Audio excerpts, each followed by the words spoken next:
시편 기자는 지금 하나님이 필요하다고 탄원하고 있습니다. 세상이 불공평하고 세상이 정의롭지 못하고 또 도덕성이 떨어지고 있는 이 세상에 하나님께서 친히 임재하셔서 정의롭게 심판해 달라고 지금 시편 기자는 노래하고 있습니다. 왜 세상은 예전이나 지금이나 정의롭지 못할까요? 왜 맡겨진 자들이 재판을 잘못했기 때문에 시편 기자는 이 세상이 지금 잘못되고 있습니다. 이렇게 이야기하고 있는데 왜 지금 이렇게 되어 있을까요? 옛날이나 지금이나 시편 기자의 말을 보면 정의롭지 못한 것이 세상일까요? 언젠가 제 외삼촌 중에 한 분이 저에게 이런 질문을 하셨습니다. 하나님이 진짜 계시다면 왜 세상이 불공평하냐고요. 왜 아프리카의 사람들이 굶어 죽고 또 전쟁이 일어나고 왜 갓난아기가 병들어 죽게 되냐고요. 왜 하나님이 이런 일들을 가만히 내버려 두냐고요. 오래전 질문이었는데 그때도 잘 모르겠습니다 라고 대답했지만 지금도 그 답변은 같습니다. 그런데 이렇게 세상이 불공평하고 정의롭지 못한 이유가 오늘 시편 기자는 이렇게 말합니다. 그것은 맡겨진 자들이 재판을 잘못했기 때문이라고 고백하고 있습니다. 그 재판을 잘못하는 이유가 무엇일까요? 그것은 육체의 소욕대로 모든 일들을 행하기 때문입니다. 그것을 한마디로 이야기한다면 욕심이지요. 1절, 2절 말씀입니다. 하나님은 신들의 모음 가운데에 서시며 하나님은 그들 가운데에서 재판하시느니라. 너희가 불공평한 판단을 하며 악인의 낫보기를 언제까지 하려느냐. 하나님께서 신들의 모임에서 불공평한 판단에 대해서 지금 책망하고 계십니다. 신들의 모임이라는 표현은요, 당시 유행하던 어떤 문학적인 표현 방법이라고 여기시면 될 것 같습니다. 신들의 모임은 그 하나님의 공의를 심판할 재판장 혹은 그런 공권력을 가진 자들이라고 보면 됩니다. 이렇게 맡겨진 자들이 하나님의 공의를 제대로 행하지 못한 거지요. 하나님이 맡기셨으니 그 하나님이 맡기셨다는 말은 하나님을 대신해서 한다는 거잖아요. 그 하나님의 마음으로 정확하게 해야 되는데 육체의 어떤 욕망에 따라 욕심에 따라 행하다 보니까 자신의 유익에 따라 재판을 한 겁니다. 그래서 그 결과 세상은 흑암이 가득하고 땅의 근본이 흔들렸다라고 시편 기자는 말하고 있습니다. 그런 세상의 상황이 5절입니다. 5절. 그들은 알지도 못하고 깨닫지도 못하여 흑암 중에 왕래하니 땅의 모든 터가 흔들리도다. 공동 번역은 이렇게 합니다.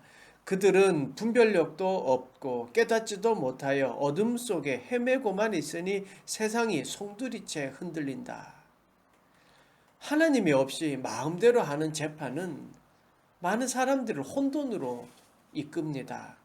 분별력이 없어지고 알지도 못하고 깨닫지도 못하고 그래서 흑암 중에 왕래하고 어둠 속에 있다는 거예요.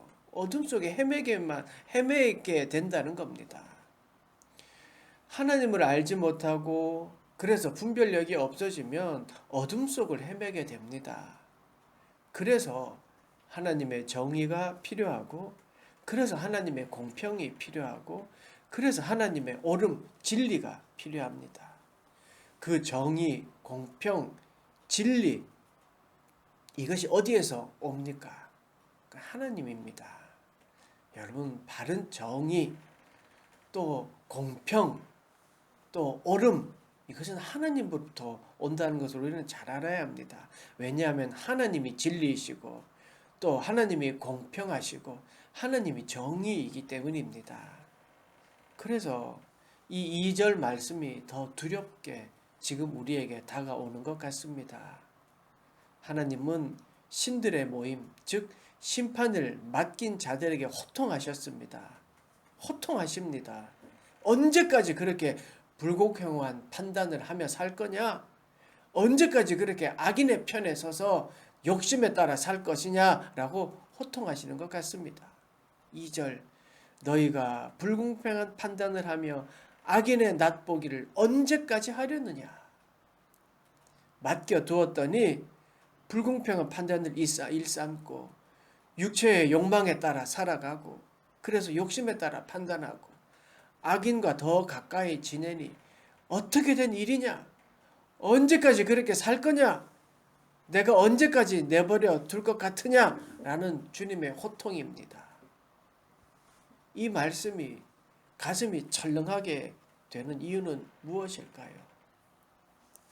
그것은 우리가 부르심을 받은 자들이기 때문입니다.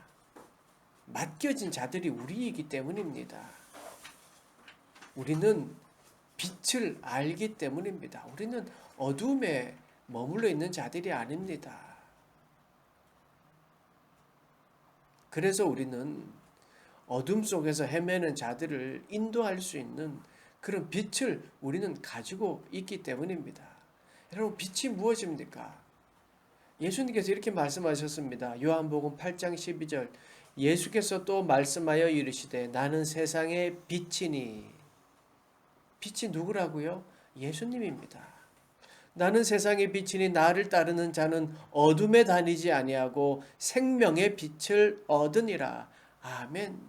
여러분, 우리는 예수 그리스도의 은혜로 생명의 빛을 받았습니다. 생명의 빛이 우리 가운데 있습니다. 그러니 하나님의 받은 은혜로 어둠을 비춰야지요. 택함 받은 백성임을 알기에 하나님의 십자가의 은혜를 받은 자이기에 우리는 그 빛으로 세상을 비춰야 하는 겁니다. 우리는 그렇게 하나님의 백성이고 하나님의 자녀입니다. 그래서 어둠 속에 헤매는 자들에게 빛을 잘 비춰줘야 됩니다. 마태복음에서는 이렇게 이야기합니다. 5장 13절 너희는 세상의 소금이니 세상이 만일 그 맛을 잃으면 무엇으로 짜게 하리요? 후에는 아무 쓸데없어 다만 밖에 버려져 사람에게 밟힐 뿐이니라. 너희는 세상의 빛이라. 산 위에 있는 동네가 숨겨지지 못할 것이요. 아멘. 우리는 어둠에서 빛으로 이끌어야 할 하나님의 자녀이고 그리고 더불어 함께 살아가면서 감칠맛으로 삶의 맛을 더해주는 그런 소금이 우리의 역할인 것이지요. 예수님의 십자가를 알고 그리고 빛과 소금임을 알고 빛이신 하나님을 알고 있다라면 그리고 우리가 하나님의 자녀라면 너희가 불공평한 판단을 하며 악인의 낫보기를 언제까지 하려느냐 이 말씀의 호통이 이 물음이 지금 나에게 하시는 말씀으로 들려야 되는 것이지요. 우리가 하나님이 이렇게 불공평하게 살아가는 세상에서 거기에 묻혀서 살아가는 것이 아니라 참된 빛으로 그것을 비춰줌으로 무엇이 정의이고 무엇이 공평인지를 보여주어야 되는 것이지요. 아니, 알도록 해줘야 한다는 것입니다. 그럼 주님께서 무엇 때문에 호통하셨습니까? 3절 4절입니다. 어떤 부분이 잘못되었길래 호통하셨습니까? 그게 3절 4절입니다. 가난한 자와 고아를 위하여 판단하며 곤란한 자와 빈궁한 자에게 공의를 베풀며 가난한 자와 궁핍한 자를 구원하여 악인들의 손에서 건질지니라 하시는도다. 무엇 때문에 호통치셨는지 그리고 무엇을 판단하고 어떻게 판단했어야 하는지를 구체적으로 말씀해 주십니다. 그러니까 맡겨진 자들이 바르게 재판하지 못했다는 거예요. 무엇을 판단하라고 재판하라고 했습니까? 가난한 자와 고아를 위하여 판단할 것. 그러니까 약자의 편에 서라는 거지요.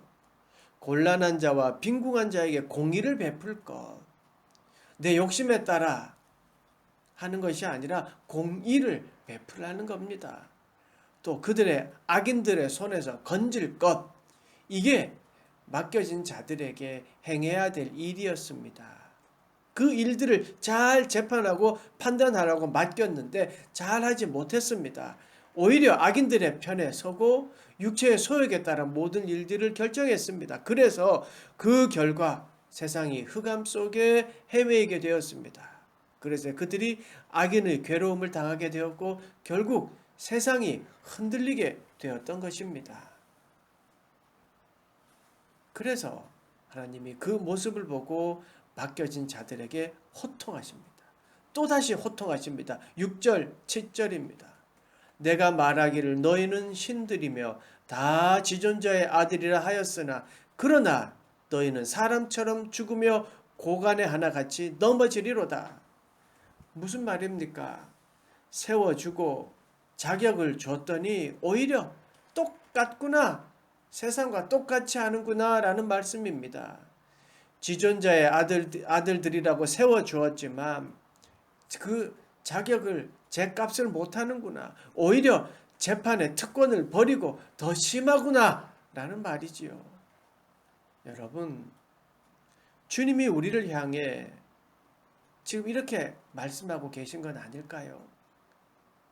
하나님의 자녀라고, 특별하다고, 은혜의 사람이라고, 그래서 하나님의 사람으로 살아라고 십자가의 피로 용서의 은혜를 베풀어 주었지만 또 기회를 주고 사랑으로 기다려 주었지만 여전히 빛의 역할을 못하는구나. 여전히 세상 사람과 똑같구나. 여전히 육체에 따라 욕심에 따라 살아가는구나. 아니 더 심하구나 라고 말씀하고 계신 건 아닐까요? 사랑하는 여러분, 적어도 예수 그리스도를 마음에 품은 자라면, 내가 믿습니다 라고 하는 자라면, 내가 주님이라고 부르짖는 자라면 세상과 똑같아서는 안 되겠습니다. 불공평 속에 그대로 있거나 불의 속에 숨어서는 안 되겠지요. 적어도 내가 선 자리에선만이라도 공평을 부르짖고 내가 할 수 있는 일에서만, 내가 할 수 있는 이 테두리 안에서만이라도 도덕적이어야 하는 것이지요. 아니 그러려고 노력해야 합니다. 모든 사람이 불의에 동참하고 거기에 있더라도 당당히 맞설 수 있는 용기가 있어야 됩니다. 오랜 관행이었습니다. 변화될 기미가 없습니다 라고 하더라도 거기에 맞설 수 있어야지요. 거대한 물을 거슬러 올라갈 수 있는 것, 그 힘이 어디에서 옵니까? 그것은 주님을 믿는 믿음에서 옵니다.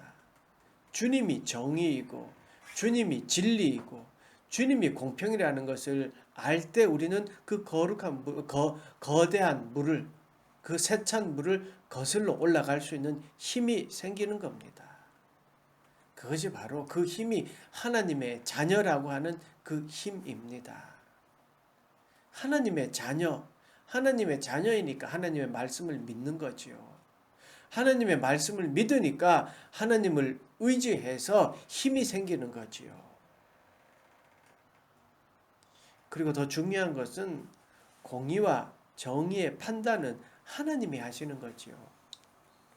내가 하나님의 자녀라고 해서, 내가 잘났다고 해서 다른 사람을 비판하고 평가하는 것, 이건 정말 무서운 겁니다. 그게 바로 교만이라고 하는 겁니다. 정의를 내가 판단하려고 하고 내가 행하려고 하기 때문에 교만이 나를 사로잡게 되고 그 교만은 결국 우리를 멸망으로 이끌기 때문입니다. 여러분, 재판하고 심판한다는 것이 내가 잘한다는 기준으로 남을 정죄하는 것은 결코 아닙니다. 하나님께 맡기는 겁니다. 시편 기자는 결국 하나님께 최종적인 도움을 구하고 있습니다. 최종적인 심판을 하나님께 돌리는 자세, 이게 믿음의 자세이지요. 8절 보십시오. 그래서 이렇게 고백합니다. 하나님이여 일어나사 세상을 심판하소서. 모든 나라가 주의 소유이기 때문이니이다. 아멘. 하나님이여 일어나사 하나님만이 올바로 심판하실 수 있습니다. 라는 고백입니다. 하나님의 도움을 구합니다. 정의로운 심판, 최후의 심판은 하나님만이 하실 수 있기 때문입니다. 내가 정죄하고 내가 판단하는 것이 아닙니다. 하나님께 최종 심판을 맡겨드리는 것이지요. 세상의 주관자 하나님, 세상의 주인이, 그 세상의 주인이 세상을 심판하실 때 올바른 공의가 세워지고 완전한 도덕성이 회복되는 것입니다. 그렇습니다. 우리가 이 사실을 잊어서는 안 됩니다. 하나님이 공의이고 하나님이 진리이고 옳음입니다. 하나님이 심판하실 때 정의가 완전해집니다. 하나님 없는 정의는 있을 수 없습니다. 내가 그것을 하려고 했을 때 거기에 잘못 오류가 들어가는 것이지요. 하나님 없는 정의는 있을 수 없습니다. 한번 생각해 보십시오. 우리가 하나님 없이 한순간이라도 정의롭게 살 수 있을까요? 하나님 없이 한순간이라도 도덕적으로 바른 판단을 할 수 있을까요? 아마 처음에 일정 기간 동안은 굳은 의지로 가능할지 모르지만 곧 세상의 불완전함에 점점 물들어서 정의롭지 않게 되고 말 것입니다. 여러분, 세상이 불완전하기 때문에 그래서 하나님이 필요합니다. 하나님의 도움이 있어야 합니다. 하나님의 필요를 구하고 하나님의 도우심을 구하는 것이 무엇입니까? 그게 말씀 보고 기도하고 예배 드리는 겁니다. 한마디로 예배 드리는 겁니다. 하나님을 붙들고 있어야 공의가 세워지고 정의가 실현됩니다. 하나님을 붙드는 것, 이게 무엇입니까? 예배로 표현됩니다. 예배가 말씀이고 기도이고 신앙입니다. 여러분, 경건이라는 것을요, 이 헬라어 성경의 야고보서의 말씀 보면 이 참 예배라는 단어로 같이 쓰입니다. 야고보서 1장 27절 보시면 하나님 아버지 앞에서 정결하고 더러움이 없는 경건은 곧 고아와 과부를 그 환난 중에 돌보고 또 자기를 지켜 새 속에 물들지 아니하는 그것이라. 아멘. 여기에서 경건이 고아와 과부를 돌보는 것이고 그게 정결하고 더러움이 없는 경건이라고 이야기해요. 또 자기를 지켜 새 속에 물들지 않게 하는 것이 경건이라고 이야기해요. 이 경건이란 헬라어 단어 드레스케이아는요, 예배, 종교 이런 단어입니다. 이런 단어를 의미하는 단어예요. 그러니까 하나님 앞에 정결하고 더러움이 없는 경건, 이게 즉 예배라는 거예요. 고아와 과부를 환난 중에 돌보고 자기를 지켜 새 속에 물들지 않게 하는 것, 이게 예배라는 겁니다. 도움이 필요한 자들에게 도움 주고 세상적인 기준이 아닌 하나님의 말씀 기준대로 살아가는 삶, 이게 예배라는 겁니다. 사랑하는 여러분, 시편 기자의 탄원처럼 여전히 세상은 정의보다는 불의가 이기는 것, 그런 세상인 것 같습니다. 여러분, 그런 세상을 어떻게 해야 합니까? 우리가 정의의 하나님, 공평의 하나님을 의지해서 그렇게 살아가야 되지 않겠습니까? 더 하나님을 붙들어야 되지 않겠습니까? 에이, 세상은 악하니까 어쩔 수 없지 뭐 라고 그냥 무르르듯이 흘러가야 됩니까? 그게 빛의 역할이고 소금의 역할이라고 생각되십니까? 아닙니다. 어둠을 밝혀야 되고요. 짠맛을 드러내야 됩니다. 그렇게 하기 위해 어떻게 해야 됩니까? 예배해야 합니다. 더 간절히 예배하고 더 간절히 기도하고 더 간절히 하나님의 자녀로서 살아가야 하는 것이지요. 하나님의 자녀라는 그 우쭐함을 버리고 가난한 자의 편에서 더 겸손하게 하나님의 자녀의 모습을 갖춰야 되지 않겠습니까? 어둠 속에 있는 자들에게 용기를 주고 함께 있어주는 그런 용기 있는 자, 공감하는 하나님의 자녀가 되어야 되지 않겠습니까? 우리 그루터기 교회가, 그리고 여러분이 세상의 주인인 하나님을 선포하는 예배자가 되기를 원합니다. 우리 구루통이 교회가 세상의 심판자 하나님이 세상을 공의로 결국 심판하신다는 것을 선포하는 자가 되기를 원합니다. 오늘 시편 82편 마지막 구절처럼 말입니다. 함께 기도하는 마음으로 이 구절을 함께 읽겠습니다. 시작. 하나님이여 일어나사 세상을 심판하소서. 모든 나라가 주의 소유이기 때문이니이다. 아멘. 기도하겠습니다. 하나님 일어나셔서 세상을 심판하소서. 하나님이여 주님께서 이 세상의 주인이심을 알게 하셔서 하나님의 자녀들이 하나님의 자녀답게 살아가는 그런 나라가 될 수 있도록, 그런 하나님 나라를 이끌어가는 우리 모두가 될 수 있도록 축복하시고 인도하여 주시옵소서. 예수님의 이름으로 기도드리옵나이다. 아멘.